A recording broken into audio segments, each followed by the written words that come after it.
నెల్లూరు జిల్లా దుత్తలూరు మండలం నందిపాడు కూడలిలో దాడి ఘటన కలకలం రేపింది.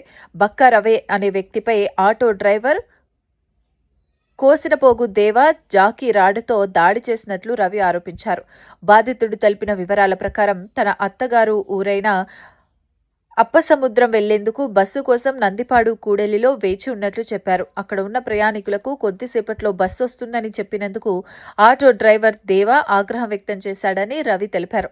తన వ్యాపారానికి అడ్డు వస్తావా అంటూ జాకీ రాడుతో తలపై దాడి చేశారని వాపోయారు.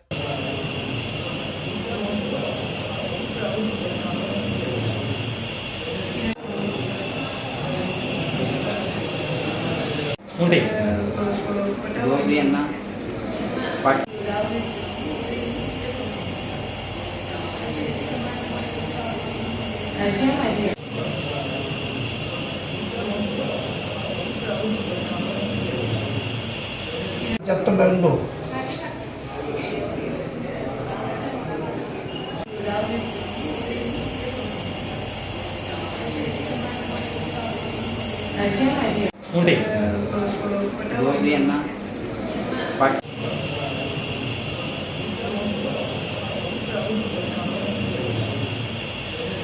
గుడ్ ఈవినింగ్ అందరికీ కూడా నమస్కారం.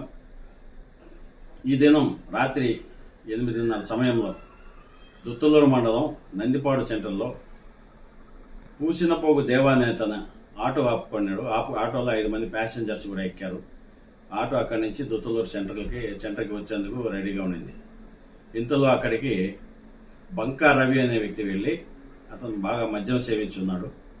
ఎందుకు మీరు ఆటో ఎక్కుతారు, 5 నిమిషాలు ఆగితే బస్సు వస్తుంది కదా, దిగండి ఆటో అని చెప్తారు ఆటోలో వాళ్ళు. దాంతో ఆటో డ్రైవర్కి కోపం వచ్చింది.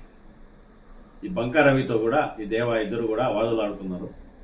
ఈ దేవాకి కోపం వచ్చి రాడుతో బంకా రవి తల మీద కొట్టడం జరిగింది. వెంటనే బంకా రవిని సిఎస్సి హాస్పిటల్, గవర్నమెంట్ హాస్పిటల్ ఉదయగిరిలో జాయిన్ చేశారు. అక్కడ అతనికి తల మీద 2 కుట్లు పడినాయి. అతను బాగా సేఫ్గా ఉన్నాడు. సేఫ్ సైడ్ ఎలాంటి ప్రాబ్లం కూడా లేదు. ఎస్ఐ దుత్తలూరు అక్కడికి వెళ్ళి అతన్ని పరామర్శించి కూడా వచ్చి డీటెయిల్స్ అన్ని కూడా కనుక్కొని వచ్చింది. ప్రస్తుతము ఆటో డ్రైవర్ రవిని కొట్టిన దేవా కోసము మా వాళ్ళు గాలిస్తున్నారు. అతను దొరికిన వెంటనే అరెస్ట్ చేసి తగు చర్యలు తీసుకుంటాము. డిఎస్పీ శ్రీధర్ కావాలి.